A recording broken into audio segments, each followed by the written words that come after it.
Everyone and welcome back to हरमाया classes. हमने अभी पिछले लेक्चर में कलेक्शन ऑफ डेटा पार्ट 2 के अंतर्गत हमने मेथड्स ऑफ कंडक्टिंग सर्वे पढ़ा था, जिसमें दो मेथड्स पढ़े थे। एक तो सेंसस विधि पढ़ी थी, जिसके अंतर्गत हम जनसंख्या की सभी एलिमेंट्स के बारे में हम स्टडी करते हैं। लेकिन कभी कभी हमें जनसंख्या या पॉपुलेशन की सभी एलिमेंट्स को स्टडी करना पॉसिबल नहीं होता है, बिकॉज वो बहुत बड़ी होती है, बहुत लार्ज नंबर ऑफ एलिमेंट्स होते हैं। इन दैट केस हम उस जनसंख्या के, उस यूनिवर्स के छोटे से पार्ट की स्टडी करते हैं और उस मेथड को बोलते हैं सैम्पलिंग मेथड। हमने प्रीवियस लेक्चर में लॉज ऑफ सैम्पलिंग मेथड का पढ़ा था, उसके साथ साथ उसकी क्या रिक्वायरमेंट्स होती हैं वो भी पढ़ा था। अब इस लेक्चर में हम मेथड्स ऑफ सैम्पलिंग के बारे में पढ़ेंगे कि जब हम सैंपल बनाते हैं तो कौन कौन सी इकाइयां होती हैं यूनिवर्स की, उन्हें हम चूज करते हैं। उसकी क्या विधि होती है सैंपल के आइटम्स को चूज करने के लिए। तो basically we can classify the methods of sampling under two headings. First is random sampling और प्रोबेबिलिटी सैम्पलिंग। रैंडम सैम्पलिंग का मतलब है जिसमें जनसंख्या की जितनी भी पार्ट होते, जनसंख्या की जितनी भी इकाइयां हैं, एलिमेंट्स हैं, सभी के चुने जाने की संभावना इक्वल होती है। When all the elements of the population have equal chance of getting selected. For example, अगर हमारे ये जनसंख्या है, एक पॉपुलेशन, जैसे एग्जांपल हमने लास्ट वीडियो में लिया था कि 1000 की फैमिलीज है एक विलेज में, विलेज है ABC। In that case 1000 family में से हम रैंडमली कोई भी 100 फैमिलीज को चूज करते हैं। इसमें प्रत्येक फैमिली की चुने जाने की जो संभावना होती है वो इक्वल होती है।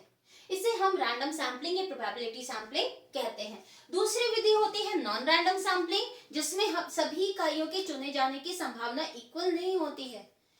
जो शोधकर्ता होता है, इन्वेस्टिगेटर होता है, वो कुछ इकाइयों का सिलेक्शन करता है, बट वो रैंडमली सिलेक्ट नहीं करता है। फॉर एग्जाम्पल, ये एक यूनिवर्स है, इसमें 1000 इकाइयां हैं, एलिमेंट्स हैं, और 1000 में से अब उस जज ने सोचा कि मैं इतनी दूर कहाँ जाऊं, तो जज ने सोचा ये जगह मेरे घर के पास है, मैं इसी में से कुछ फैमिलीज को चूज कर लेता हूं और इसी पर मैं स्टडी करता हूं।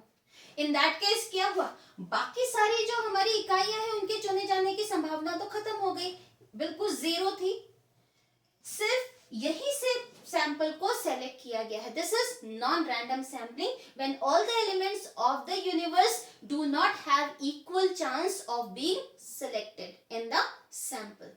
तो ये दो तरीके की बेसिकली हमारी ब्रॉड कैटेगरीज होती हैं of the sampling, selection of the items in the sample. अब हम ये जो ब्रॉड कैटेगरी है, फर्स्ट ऑफ ऑल इनको हम सब कैटेगरीज में क्लासिफाई कर सकते हैं। तो सबसे पहले है रैंडम सैम्पलिंग। रैंडम सैम्पलिंग को हम दो सब क्लासिफिकेशन कर सकते हैं, दो तरीके से वर्गीकृत कर सकते हैं।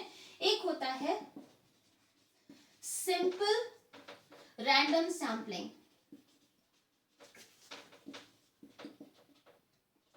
सिंपल रैंडम सैम्पलिंग, जिसको हम बोलेंगे सरल रैंडम सैम्पलिंग। अब सिंपल का रैंडम सैम्पलिंग के भी दो विधियां होती हैं। फर्स्ट होता है लॉटरी मेथड और सेकंड मेथड होता है use of random number table. सबसे पहले हम लॉटरी मेथड के बारे में कहते हैं कि लॉटरी मेथड कैसे क्या होता है। सपोज कीजिए मेरे पास, मैं एक क्लास से पढ़ाती हूँ, मेरे क्लास में 40 स्टूडेंट्स हैं। अब उन 40 स्टूडेंट्स में से मुझे 10 स्टूडेंट्स का एक सैंपल बनाना है। मान लीजिए एक क्लास है ये, इस क्लास में 40 स्टूडेंट्स पढ़ रहे हैं और इन 40 स्टूडेंट्स के बारे में मुझे उनकी हॉबीज के, उनके एरिया ऑफ इंटरेस्ट के बारे में, उनके फैमिली डिटेल्स के बारे में समझना है। अब मेरे पास इतना टाइम नहीं है कि मैं सारे 40 बच्चों को जाके कांटेक्ट करूं, उनसे क्वेश्चंस पूछूं। इन दैट केस मैं एक सैंपल बनाऊंगी 10 स्टूडेंट्स का। अब ये 10 स्टूडेंट मैं चूज कैसे करूंगी, उसके लिए मैं लॉटरी मेथड यूज करूंगी। अब मैं ये, मेरे पास जो 40 बच्चे हैं, इन 40 बच्चों के नाम की स्लिप बनाऊंगी। एक बोल में डालूंगी, उसको मैं मिक्स करूंगी बोल में, उसके बाद कोई भी रैंडमली मैं 10 स्लिप्स को बाहर निकाल लूंगी। अब उन 10 स्लिप्स पर जिन बच्चों के नाम होंगे वो मेरे सैंपल में इंक्लूड होंगे। This is known as the lottery method. जब जैसे डीडीए आदि के जो फ्लैट्स अलॉट होते हैं, तो फ्लैट्स की बुकिंग तो बहुत लोग करते हैं, फ्लैट्स तो उतने नहीं होते। इन दैट केस किसके नाम पर फ्लैट अलॉट होगा, तो वो क्या करते हैं, सबके एप्लीकेशन नंबर की एक पर्ची बना देते हैं और उसके बाद लॉटरी मेथड से चूज करते हैं कि किन किन लोगों को फ्लैट अलॉट होगा। सेकेंड मेथड होता है रैंडम सैम्पलिंग का, use of random number table. बहुत सारे स्टैटिस्टिशियंस हैं, जैसे टिपेट हो गए जिन्होंने 1927 में, या फिर फिशर एंड येट्स हैं, इन्होंने बहुत सारे हजारों नंबर्स की एक टेबल बनाई हुई है। अब उन टेबल में कुछ नंबर्स दिए गए हैं, जैसे सपोज कीजिए 4392, 1789, 3256। दैट मीन्स ये कुछ रैंडम नंबर्स हैं। इस तरीके से 10,000 14,000 नंबर्स दिए गए हैं। अब जब हमारे पास साइज ऑफ द पॉपुलेशन ज्यादा होता है, करोड़ों में हमारा साइज ऑफ पॉपुलेशन है या 1000 और lakhs में है, इन दैट केस क्या करेंगे, हम सभी जितनी हमारी एलिमेंट्स ऑफ द यूनिवर्स है उन सबको हम एक सीरियल वाइज उनका एक सीरियल नंबर अलॉट कर देंगे। उसके बाद रैंडम नंबर टेबल में जो नंबर है, सपोज कीजिए 10 लाख लोग हैं, तो सबसे पहले हमने क्या किया, 4392 नंबर को हमने निकाल लिया, उसके बाद हमने 1789 नंबर को निकाल लिया। इस तरीके से हम अपने, अगर हमें 1000 लोगों का सैंपल बनाना है तो 1000 लोगों को हमने इस तरीके से सिलेक्ट कर लिया। ये तब यूजफुल होता है जब हमारे सैंपल जब हमारी पॉपुलेशन का साइज बहुत बड़ा होता है। तो यूजुअली 4 डिजिट्स के ऐसे रैंडम नंबर दिए गए होते हैं। अगर हमारे पास जो पॉपुलेशन है वो 4 डिजिट नहीं है, 2 डिजिट्स में है, सपोज कीजिए 99 है, 100 है, तब हम इसको बाइफरकेट कर देते हैं। 4392 की जगह हम ऐसे कर देते हैं 4392, 1789 की जगह हम लिख देंगे 17 है, 89 है, तो हम इस तरीके से रैंडमली सेलेक्ट कर लेंगे। तो ये 2 तरीके होते हैं सिंपल रैंडम सैम्पलिंग के। ये एप्लीकेबल कब होता है, when the population is homogeneous. Homogeneous means जब पॉपुलेशन के सभी एलिमेंट्स एक दूसरे के समान होते हैं। अगर जैसे फॉर एग्जांपल हमने ब्लड सैंपल की बात की, हम सीरीज में कोई भी हमारा ब्लड पार्टिकल्स आ सकता है, वो एप्लीकेबल पूरे ब्लड के क्वालिटी पर एंड उसके जो भी कॉम्बिनेशन है उस पर होता है। लेकिन ऐसा क्यों है, क्योंकि हमारे शरीर में जो ब्लड सर्कुलेट हो रहा है उसकी जितने पार्टिकल्स होते हैं वो सारे एक दूसरे के इक्वल होते हैं, एक दूसरे के समान होते हैं। इसीलिए हम इस जो भी विधि है उसको हम अप्लाई कर सकते हैं। लेकिन कभी कभी ऐसा होता है कि हमारे जो एलिमेंट्स हैं वो एक दूसरे से अलग होते हैं। जैसे पॉपुलेशन, अगर हम स्कूल में स्टूडेंट्स की बात करें तो स्कूल में बॉयज भी पढ़ते हैं और स्कूल में गर्ल्स भी पढ़ती हैं। या अगर हम एक सोसाइटी की बात करें, सोसाइटी में हमारे बच्चे भी होते हैं, एडल्ट टीनेजर्स भी होते हैं, एडल्ट्स भी होते हैं, ओल्ड पीपल भी होते हैं। तो इस तरीके से सभी एक दूसरे से भिन्न हैं। तो जब हमारी यूनिवर्स की जो एलिमेंट्स हैं वो एक दूसरे से अलग होते हैं, in that case this method is not suitable, क्योंकि हम जो डेटा कैलकुलेट करेंगे वो हमारा जो एनालाइज करेंगे वो एनालिसिस हमारा उतना एक्यूरेट नहीं आएगा। उस स्थिति में हम दूसरी विधि यूज करते हैं, that is restricted random sampling. Restricted random sampling ये तब यूजफुल होता है जब हमारी जो पॉपुलेशन है बिल्कुल एक दूसरे के इक्वली समान नहीं होती। इसके अंतर्गत इंक्लूड होता है, पहली विधि होती है स्ट्रैटिफाइड रैंडम सैम्पलिंग। इसके अंदर सबसे पहले हम क्या करते हैं, पॉपुलेशन को स्ट्रेटा में डिवाइड करते हैं। तो सबसे पहले we divide population into strata. Strata मतलब होता है ग्रुप्स। कुछ स्पेशल कैरेक्टरिस्टिक्स होते हैं उसके अकॉर्डिंग हम पॉपुलेशन को स्ट्रेटा या ग्रुप्स में डिवाइड करते हैं। उसके बाद हर एक स्ट्रेटा से हम अलग अलग हम रैंडमली या सिंपल रैंडम सैम्पलिंग मेथड से हम आइटम्स को सेलेक्ट करते हैं। उसके बाद हम सिंपल रैंडम सैम्पलिंग से के बेसिस पर हम आइटम्स को स्ट्रेटा से सेलेक्ट करते हैं। हम फॉर एग्जांपल लेके चलते हैं, मान लीजिए हमारी सोसाइटी है, जैसे हमने अभी एग्जांपल दिया था, हमारी सोसाइटी में मेल और फीमेल दोनों ही, स्कूल है, एक कॉलेज है, कॉलेज में गर्ल्स भी पढ़ रही हैं और बॉयज भी पढ़ रहे हैं। तो अब अगर हमें लेजर टाइम एक्टिविटी देखनी है, लेजर टाइम एक्टिविटी मतलब खाली वक्त में वो क्या काम करते हैं, तो ऐसी स्थिति में दोनों, अगर गर्ल्स के इंटरेस्ट काम है वो खाली समय में अलग तरीके के काम करेंगी और बॉयज खाली समय में अलग तरीके की एक्टिविटी में इंडल्ज होंगे। तो ऐसी स्थिति में हम अगर एक सिंपल रैंडम सैम्पलिंग लेंगे तो वो हमारे लिए उचित नहीं होगा। हमें क्या करना होगा, गर्ल्स का समूह अलग बनाना होगा, उसमें से हम निकालेंगे। तो इन दैट केस हम स्ट्रेटा बनाएंगे। स्ट्रेटा 1 हम बॉयज का बना रहे हैं और दूसरा स्ट्रेटा बनाएंगे, स्ट्रेटा 2 हमने गर्ल्स का बना लिया। तो दैट अब इसके बाद इसमें से हम कुछ एलिमेंट्स को निकालेंगे और कुछ एलिमेंट्स हम इसमें से निकालेंगे और फिर हम बनाएंगे अपना फाइनल सैंपल।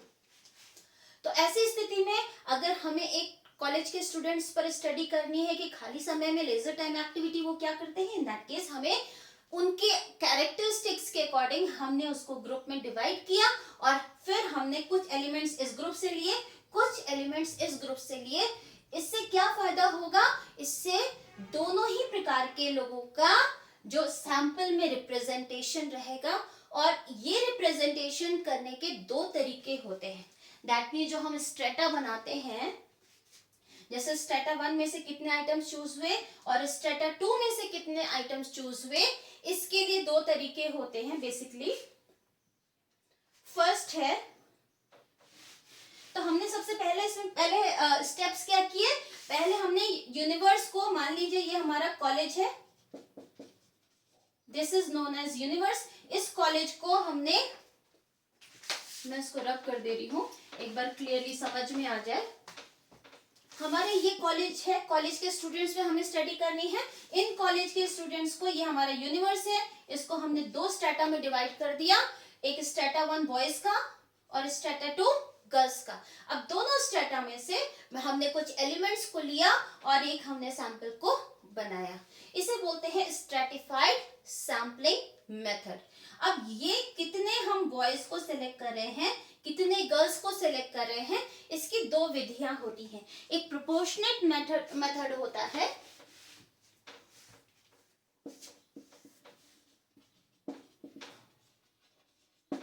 प्रोपोर्शनेट मैनर का मतलब है कि जो भी हमने स्ट्रेटा बनाया है इसका कितना प्रोपोर्शन होल यूनिवर्स में है, उसके अकॉर्डिंग ही हम इसमें सैंपल में आइटम्स को सेलेक्ट करेंगे। फॉर एग्जाम्पल कॉलेज में 70% बॉयज है और 30% गर्ल्स है। अब मान लीजिए कॉलेज में कितने स्टूडेंट्स हैं, कॉलेज में मान लीजिए हम लेके चलते हैं 100 स्टूडेंट्स हैं और इन 100 स्टूडेंट्स के बेसिस पर हमें बनाना है सैंपल 10 लोगों का, 10 लोगों का सैंपल बनाना है। तो अब हम 100 में से कौन से लोग 10 होंगे वो चूज कैसे करेंगे। सबसे पहले हमने स्ट्रेटा बना दिया, 70% बॉयज मतलब हमारे 70 लड़के हैं और 30% गर्ल्स मतलब ओवरऑल हमारी 30 लड़कियां हैं कॉलेज में। अगर कॉलेज में 100 स्टूडेंट्स पढ़ रहे हैं तो 70 लड़के पढ़ रहे हैं, उसमें 30 लड़कियां पढ़ रही हैं। ये क्या है, ये तो हमारा यूनिवर्स है। यूनिवर्स मतलब होल पॉपुलेशन, जिसमें पॉपुलेशन की संपूर्ण इकाइयां इंक्लूडेड हैं। ये 70 और 30 मिला के संपूर्ण इकाइयां हैं, क्योंकि इकाइयां हमारी कितनी है, पॉपुलेशन 100। अब हमें सैंपल बनाना है, क्योंकि 70% है तो 10 का 70% कितना हो गया, 7। तो यहां से बॉयज हमारे कितने आएंगे, 7 बॉयज आएंगे। उसी तरीके से 10 का 30% कितना हो गया, 3। तो हमारी गर्ल्स कितनी आएंगी? 3। अब 7 बॉयज एंड 3 गर्ल्स मिलाकर कितने हो गए? 7 + 3 = 10। हमारे 10 लोगों का सैंपल बन गया है और सैंपल में 7 लड़के हैं और 3 लड़कियां हैं। इस तरह के हम जब हम प्रपोज करते हैं स्ट्रैटा से हम सैंपल को रिट्रीव करते हैं, इसे बोलते हैं प्रोपोर्शनेट मेथड, यानी कि अनुपातिक विधि। हम जितना अनुपात हमारे बॉयज का और गर्ल्स का होल पॉपुलेशन में है, उसी अनुपात में हम बॉयज और गर्ल्स को सैंपल में भी यूज कर रहे हैं। दूसरा होता है डिस्प्रोपोर्शनेट मेथड। इसके अंतर्गत क्या होता है? ये फर्स्ट है, ये सेकेंड। इसका मतलब पॉपुलेशन में कोई भी साइज रहे, स्ट्रेटा का जो पॉपुलेशन में प्रोपोर्शन है वो कुछ भी रहे, उससे फर्क नहीं पड़ता। हम प्रत्येक स्ट्रेटा से जो सैंपल को कलेक्ट करेंगे, आइटम्स को सिलेक्ट करेंगे, वो हमारे इक्वल रहेंगे। तो इस विधि के अंतर्गत जब हम प्रोपोर्शनेट मेथड यूज कर रहे हैं, डिस्प्रोपोर्शनेट मेथड यूज कर रहे हैं, इसमें हर एक स्ट्रेटा से हम इक्वल एलिमेंट्स को ले रहे हैं। अगर हमारे 10 एलिमेंट्स हमको चाहिए तो 10 में से 5 हमारे बॉयज होंगे और 5 हमारी गर्ल्स होंगी। तो इस 10 में 5 लड़के और 5 लड़कियां होंगी। तो इसका मतलब डिस्प्रोपोर्शनेट है। प्रोपोर्शन से मतलब नहीं कि 70% और 30%। हम प्रत्येक स्ट्रेटा से जो नंबर ऑफ एलिमेंट्स को सेलेक्ट करेंगे, वो सारे नंबर ऑफ एलिमेंट्स इक्वल होने चाहिए, जहां पे हमने 5 लड़के और 5 लड़कियां लिया है। तीसरा होता है ऑप्टिमम मैनर। ऑप्टिमम मैनर मतलब होता है बेस्ट तरीका। बेस्ट तरीका तो ऑप्टिमम मैनर में हम किस स्ट्रेटा से कितने आइटम्स को चूज करना है, उसमें हम उस तरीके से चूज करेंगे जो हमारे ऑब्जर्वेशन के लिए, जिस टॉपिक पर हम स्टडी कर रहे हैं, उस पर जो इन्वेस्टिगेशन कर रहे हैं, उसके लिए बेस्ट रिजल्ट्स जिससे रिट्रीव हो सके, डिराइव हो सके, वो हम वो विधि यूज करेंगे। चाहे हम जितना आइटम्स को ले, हो सकता है हम 6 लड़कियां और 4 लड़के ले, हो सकता है हम 2 लड़कियां और 8 लड़के ले, जिससे भी हमारा रिजल्ट बेस्ट आएगा वो तरीका यूज होगा। तो ये था हमारा फर्स्ट तरीका था रिस्ट्रिक्टेड रैंडम सैम्पलिंग का, जिसके अंतर्गत स्ट्रैटिफाइड रैंडम सैम्पलिंग थी। मतलब हमने पॉपुलेशन को स्ट्रैटा में डिवाइड किया और हर एक स्ट्रैटा से हमने आइटम्स को सैंपल में सेलेक्ट किया। पहला इसमें क्या था? Stratified random sampling. और ये क्या पढ़ रहे हैं हम लोग? रिस्ट्रिक्टेड रैंडम सैम्पलिंग पढ़ रहे हैं।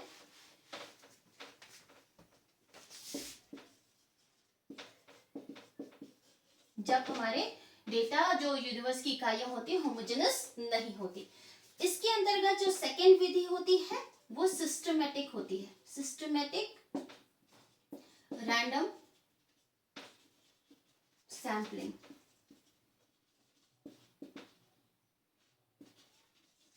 इसके अंतर्गत क्या होता है? सबसे पहले तो हम यूनिवर्स से जो पहली इकाई को चूज करते हैं सैंपल की, वो तो सिंपल सैम्पलिंग मेथड से, प्रोबेबिलिटी सैंपल मेथड से हम यूज कर लेंगे। उसके बाद हम इक्वल इंटरवल्स पर हम इकाइयों को चूज करते जाएंगे। फॉर एग्जाम्पल अगर हम लेके चलते हैं, ये हमारी इकाइयां हैं जिनकी हमें स्टडी करनी है। ये हमारा यूनिवर्स है जिनकी हमें स्टडी करनी है। तो पहली इकाई को हम मान लीजिए कि हमने कोई भी रैंडम सेलेक्ट कर लिया लॉटरी मेथड से। मान लीजिए पहला हमने तीसरी इकाई को सेलेक्ट कर लिया। अब सिस्टमैटिक रैंडम सैम्पलिंग के मतलब है अब हम इक्वल इंटरवल्स पर हम सैंपल को आइटम्स को सिलेक्ट करते जाएंगे। मान लीजिए हमको हर चौथा आइटम सेलेक्ट करना है, तो हम यहाँ पे क्या करेंगे? 3 छोड़ेंगे, 1 2 3, ये चौथा हमने सेलेक्ट कर लिया। फिर हमने छोड़ा 1 2 3 और ये चौथा सेलेक्ट कर लिया। फिर 1 2 3 छोड़ा, चौथा सेलेक्ट कर लिया। तो सिस्टमैटिक रैंडम सैम्पलिंग का मतलब है कि सबसे पहले जो यूनिवर्स की सारी इकाइयों को हम एक सीरियल नंबर में हम उसको अरेंज करेंगे और उसके बाद हम इवनली स्पेसेस पर हम एलिमेंट्स को सेलेक्ट करेंगे। अब ये डिस्टेंस कितना होना चाहिए, तो ये कितना होना चाहिए इसको हम कहते हैं, इसको हम यूज करते हैं इस फॉर्मूले को, K is equal to capital N by small n, जहां पे K क्या है, डिस्टेंस और स्पेस। दैट मीन्स दो आइटम्स के बीच में हमें कितना स्पेस देना है। जैसे अभी हमने देखा था कि 4 का स्पेस हमें देना है, हर चौथा आइटम हम चूज कर रहे थे। n मतलब होता है पॉपुलेशन और यूनिवर्स, जिसको हिंदी में हम जनसंख्या कहते हैं, और स्मॉल n का मतलब है साइज ऑफ द सैंपल, यानी कि सैंपल का आकार, कि हमें एक सैंपल में, साइज मतलब होता है सैंपल के अंदर कितने आइटम्स होंगे। अगर हमें 10 लोगों का अध्ययन करना है, इसका मतलब सैंपल का साइज कितना हुआ, 10 हुआ।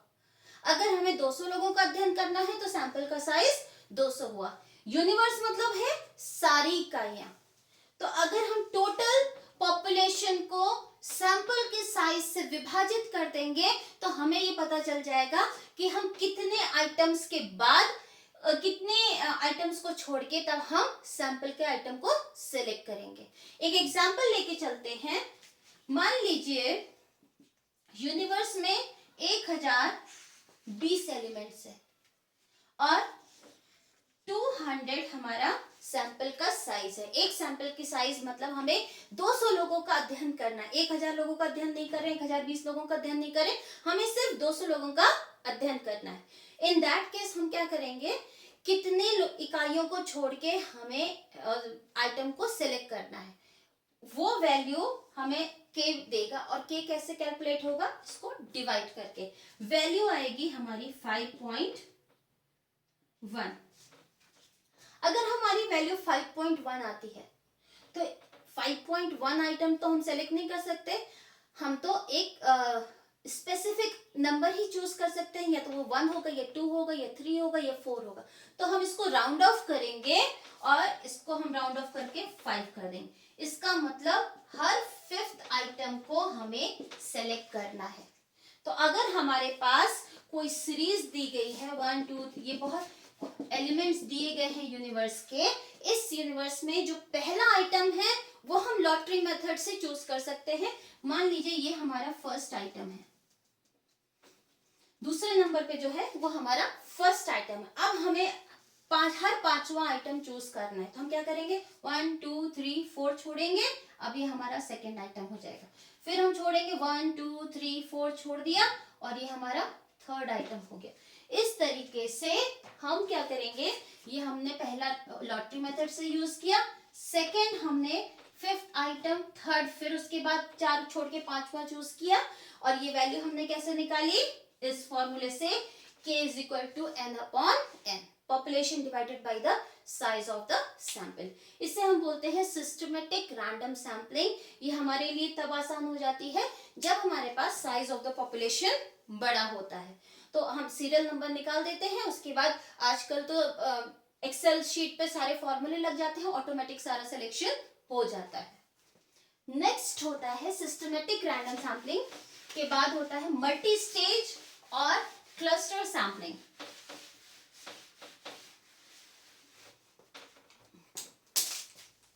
Third is cluster and multi stage sampling. इसमें भी क्या होता है कि जब हमारी पॉपुलेशन की साइज बहुत बड़ी होगी तो हमारे लिए बहुत मुश्किल हो जाता है कि हम रैंडम सैम्पलिंग करें कि कहाँ एक हम वहां से, मान लीजिए हमें पूरे भारत में से फैमिलीज, कुछ फैमिलीज की स्टडी करनी है, 1000 फैमिलीज की स्टडी करनी है फ्रॉम इंडिया। अब हमारे लिए सेलेक्ट रैंडम सैम्पलिंग में हमारे लिए मुश्किल होगा कि एक जम्मू एंड कश्मीर से सिलेक्ट करते हैं, एक नागालैंड से करते हैं, या एक हम तमिलनाडु से करते हैं। तो इस स्थिति में हम क्लस्टर में डिवाइड कर देंगे और फिर हर एक क्लस्टर से फिर हम उसके बाद एक क्लस्टर बनाते जाएंगे, फिर क्लस्टर से फिर हम उसमें नेक्स्ट क्लस्टर बनाएंगे और स्टेज में, लास्ट स्टेज पे जो हमारे आइटम होंगे उसका हम सिलेक्शन करेंगे। एग्जाम्पल लेके चलते हैं। मान लीजिए हमें इंडिया में से 1000 फैमिलीज की स्टडी करनी है। इन दैट केस अब हम 1000 के लिए सबसे पहले हम 5 स्टेट्स का एक क्लस्टर बना देते हैं। तो पहला क्लस्टर बनाएंगे, ये हमारा क्लस्टर हो गया, और ये हमारा फर्स्ट स्टेज भी हो सकता है। मल्टी स्टेज मतलब बहुत सारे स्टेजेस हो। इसमें हमने क्या ले लिया, 5 सिटीज को ले लिया। एक सिटी शायद हमने नागालैंड से ले ली है, एक सिटी हमने जम्मू एंड कश्मीर से ली है, एक हमने राजस्थान से ले ली है, एक साउथ इंडिया से ले ली है। इस तरीके से हमने 5 सिटी का क्लस्टर बना दिया है। अब हम जो नेक्स्ट स्टेज में, अब ये क्लास सिटीज जो हैं जो हमने सेलेक्ट की हैं क्लस्टर के अंदर, ये रैंडम सैम्पलिंग से करेंगे। ये सिंपल रैंडम, ये 5 कैसे सेलेक्ट हुए हैं, इंडिया के जितने भी स्टेट्स हैं उन स्टेट, या मान लीजिए अगर हम सिटीज की बात नहीं करते हैं, 5 पहले स्टेट्स कर लेते हैं। अब हमने इंडिया में हमारे जितने स्टेट्स हैं यूटीज हैं, तो हमने उन स्टेट्स एंड यूटीज की नाम की जो हमने पर्ची बनाई है, स्लिप बनाई है, अब उसमें से हम कोई भी 5 स्टेट्स की स्लिप निकाल लेंगे। अब उन 5 स्टेट में से हम 5 सिटीज को सेलेक्ट करेंगे। तो अब क्या होगा, हमारे पास बाकी सारी जो स्टेट्स हैं बचे हुए, वो सारे स्टेट्स तो किनारे हो गए, बचे कितने, 5 स्टेट्स। अब हमें सिटीज किन स्टेट्स की बनानी है, इन्हीं 5 स्टेट्स की बनानी है। इसका मतलब हमारा जो एरिया ऑफ स्टडी हो गया वो थोड़ा छोटा हो गया। अभी तो बहुत वास्ट था जब पूरे इंडिया का करना था, अब वो पूरे इंडिया का जो छोटा होके श्रिंक होके सिर्फ वो 5 राज्य रह गए हैं। अब इसको भी हमें और छोटा करना है। अब हम 5 राज्यों में से सेकेंड क्लस्टर बनाएंगे, और ये 5 राज्यों में से हमने 5 सिटीज ले लिया। अब हमारे लिए, अब इन 5 सिटीज को कैसे लिया, ये हमने रैंडम सैम्पलिंग से किया कि 5 स्टेट में जितनी भी सिटीज हैं सबके नाम की पर्ची बनाई और उसको हमने सिलेक्ट कर लिया। या फिर हम सिस्टम पे फॉर्मूला यूज करके भी रैंडम सैम्पलिंग कर सकते हैं। 5 सिटीज का क्लस्टर बनाया, ये हमारा सेकेंड स्टेज है। अब 5 सिटीज में बहुत सारे विलेजेस होंगे। अब उन विलेजेस का हमने क्या किया, 10 विलेजेस सेलेक्ट कर लिए। ये हमारा नेक्स्ट क्लस्टर बन गया 10 विलेजेस का, ये हमारा थर्ड स्टेज हो गया। अब इन विलेजेस में से हम कोई 1000 फैमिलीज को सिलेक्ट करेंगे। और कैसे सिलेक्ट करेंगे, सिंपल रैंडम सैम्पलिंग से। तो यहाँ पे इस तरह की क्लस्टर, इस तरह की जो हमारी सैम्पलिंग मेथड होता है, इसे हम बोलते हैं क्लस्टर और multi stage sampling.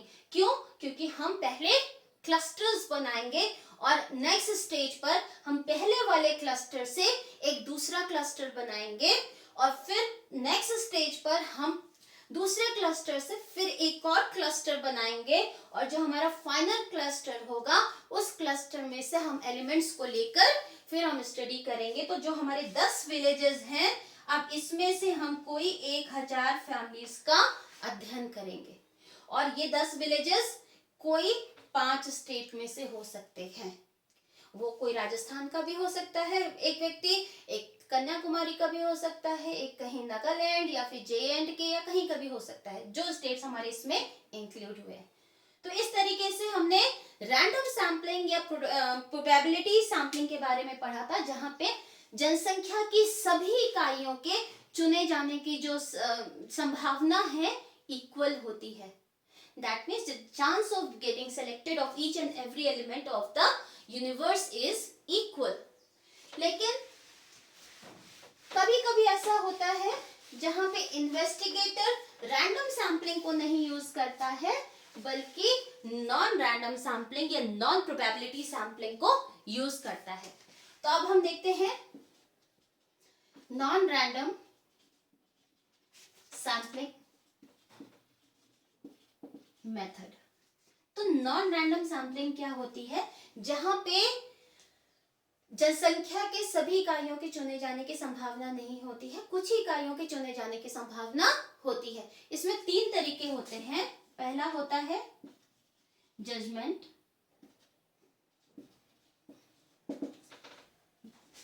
Sampling, judgement sampling का अर्थ है जहां पे इन्वेस्टिगेटर अपनी जजमेंट या अपनी समझ के आधार पर सैंपल को सिलेक्ट करता है। मान लीजिए मेरी क्लास में 40 स्टूडेंट्स हैं। दिस इज द, ये क्या है, यूनिवर्स है या पॉपुलेशन है, जिसको हिंदी में जनसंख्या कहेंगे। अब मुझे अध्ययन करना है सिर्फ 10 बच्चों का। अब 10 बच्चों को हम कैसे सेलेक्ट करेंगे?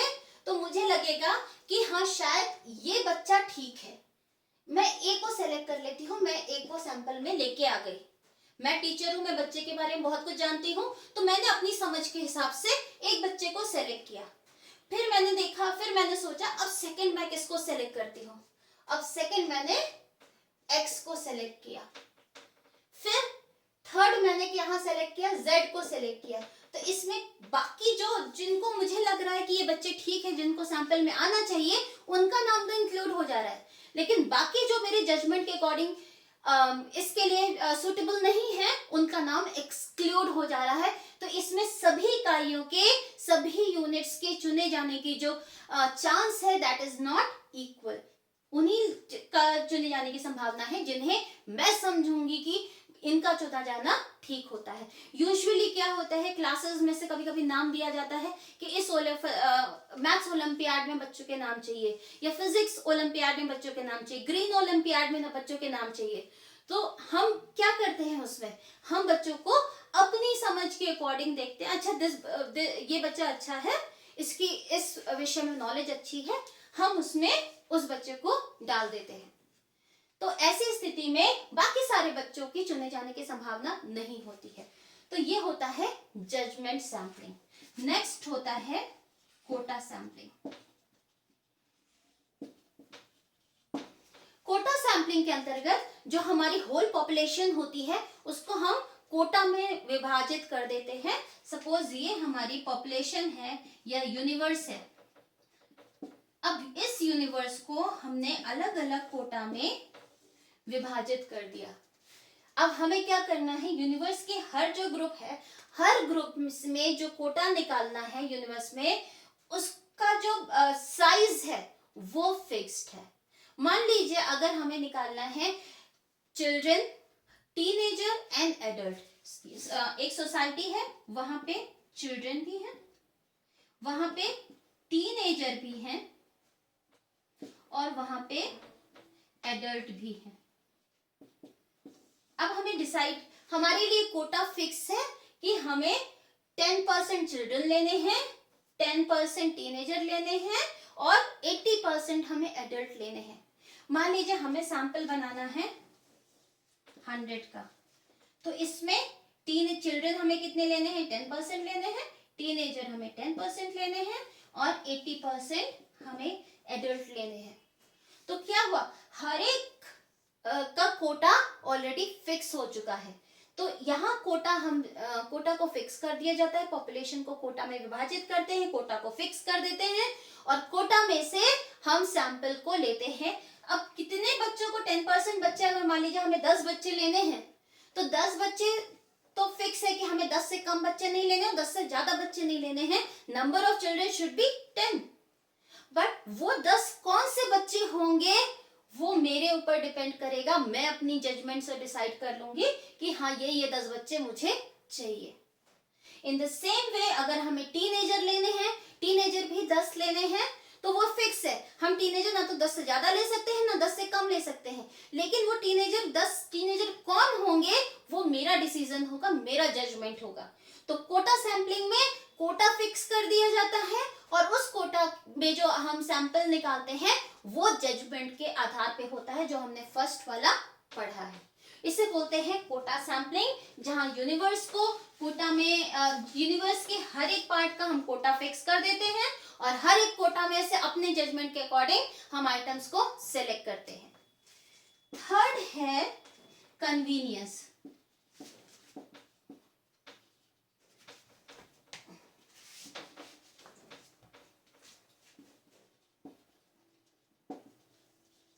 कन्वीनियंस सैंपलिंग, कन्वीनियंस का मतलब होता है जहां पे हमें अच्छा लगे, मतलब जो मेरे लिए सुविधाजनक हो, उसे बोलते हैं कन्वीनियंस सैम्पलिंग। मान लीजिए ये एक सिटी है, मेरे सिटी में 1 लाख परिवार रहते हैं और मुझे सिर्फ 100 परिवारों की स्टडी करनी है। मान लीजिए मेरा घर ना ये सिटी के इस पार्ट में है, तो मैं क्या करूंगी, मैं 1 लाख परिवार रहते हैं मेरे शहर में, लेकिन मुझे किसका अध्ययन करना है, सिर्फ 100 का ही अध्ययन करना है। सैंपल मुझे 100 फैमिलीज का ही चाहिए। तो मैं क्या करूंगी, मैं बाकी जगह नहीं जाऊंगी, ये मेरा घर है, मैंने अपने घर के आसपास ही अपनी कॉलोनी में ही 100 परिवारों को चूज कर लिया, उनके पास गई और वहां पे मैंने सर्वे किया। इन दैट केस मैंने अपनी सुविधा के अनुसार अपने आसपास की फैमिलीज को सेलेक्ट कर लिया और बाकी जितने एरिया है मेरे शहर में उसमें जो भी फैमिलीज रह रही हैं उनके चुने जाने की संभावना 0 है। तो दैट इज वाई ये वाला जो हमारा सैम्पलिंग का मेथड होता है ये नॉन रैंडम सैम्पलिंग होता है, when all the elements of the universe do not have the equal chance of getting selected. तो ये हमने मेथड्स पढ़े हैं सैम्पलिंग के कि किस प्रकार से हम सैंपल को सेलेक्ट करते हैं और उसका अध्ययन करते हैं। आज के लेक्चर में अब इतना ही। नेक्स्ट लेक्चर में हम देखेंगे कि ये सैम्पलिंग कुछ एरर, स्टैटिस्टिकल एरर्स क्या होते हैं और कलेक्शन ऑफ डेटा को उस नेक्स्ट लेक्चर में हम पूरा चैप्टर कंक्लूड कर देंगे। Thank you so much.